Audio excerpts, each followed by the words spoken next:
there's not a lot of comic book documentaries out there, which is absolutely odd to me if you just consider that comic books is one of the truly unique American art forms.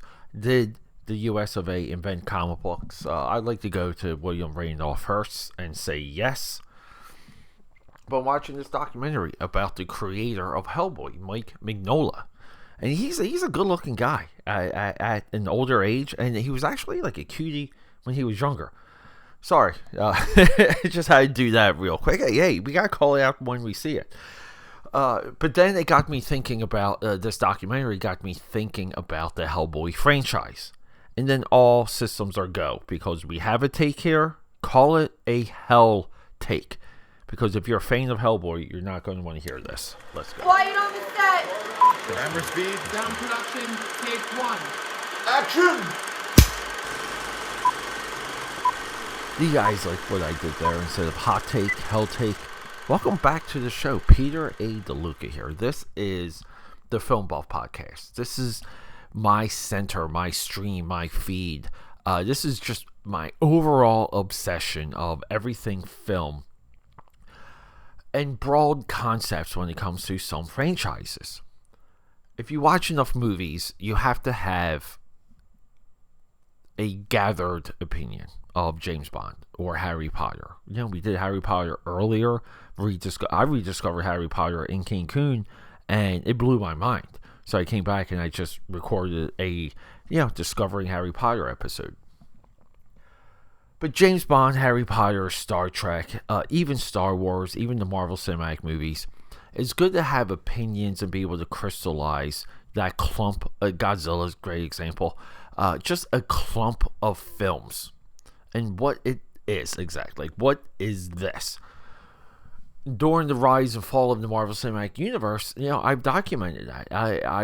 I documented what every single film meant and where it was leading into Avengers Endgame. And then, monitoring the fall and the slipping of that franchise. Hellboy, it's truly unique. Because visually, it's just okay. When you read it, it's just okay. And then therein lies my struggle, because I don't see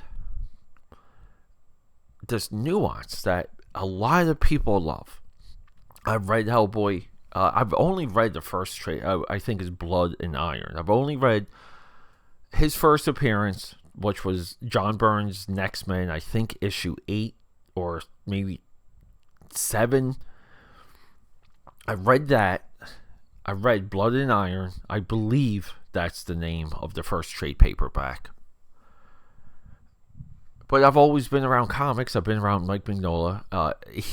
Mike Mignola, I call him Mignola, but it might be Mignolia. I might be mispronouncing it. But the creator of Hellboy, he's one of the guys that has just a style. That's maybe my best way of describing. But he has a style. And it just lands, it hits. It does turn a lot of people off, but we've had a generation of highfalutin comic book fans that put that on the pedestal. So they kind of put his artwork on the pedestal, and they kind of put Hellboy on the pedestal. But I know quite a few comic fans that have libraries of Hellboy. I think it's the non-comic book comic book readers read. Very much like Umbrella Academy. I know a lot of people that have Umbrella Academy, and they just don't like or care about any other books because they just bought that book at one time at Hot Topic and just kept up with the editions, or had it at one point and then rediscovered the editions on Amazon. Prepping for this, so I wanted to kind of put together this idea of Hellboy 2004. I was there at the Javits Center when they announced this, and it blew my mind. It was around the time of Lord of the Rings too, and it was just exciting. So 2004 Academy Award winning director Guillermo del Toro, my boy behind Pacific Rim. You guys know how much I love Pacific Rim.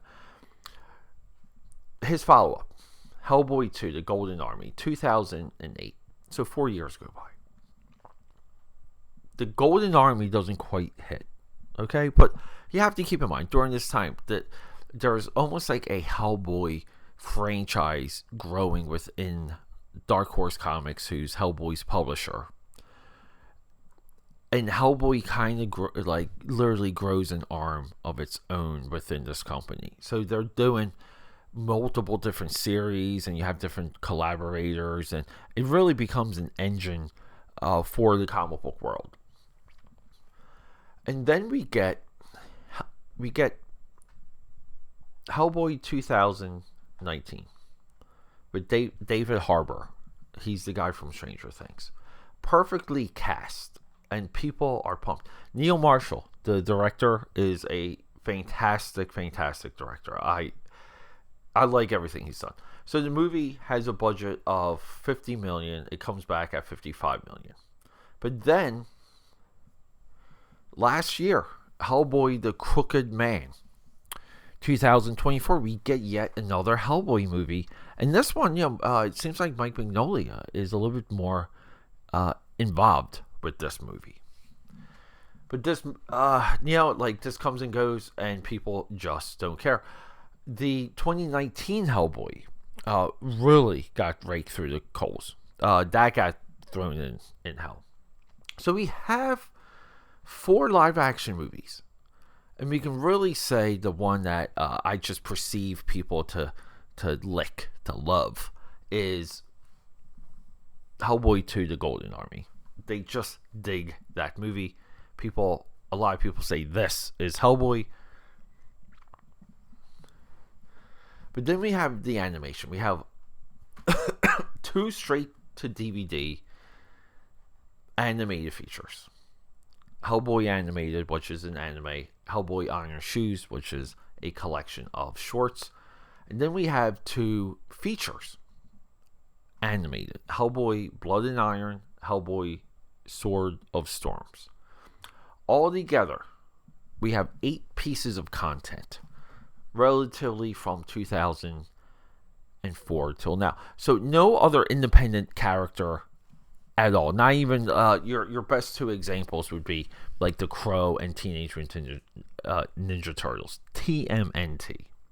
They don't come close to this level of rollout and content. And then we get to this somewhat disturbing idea.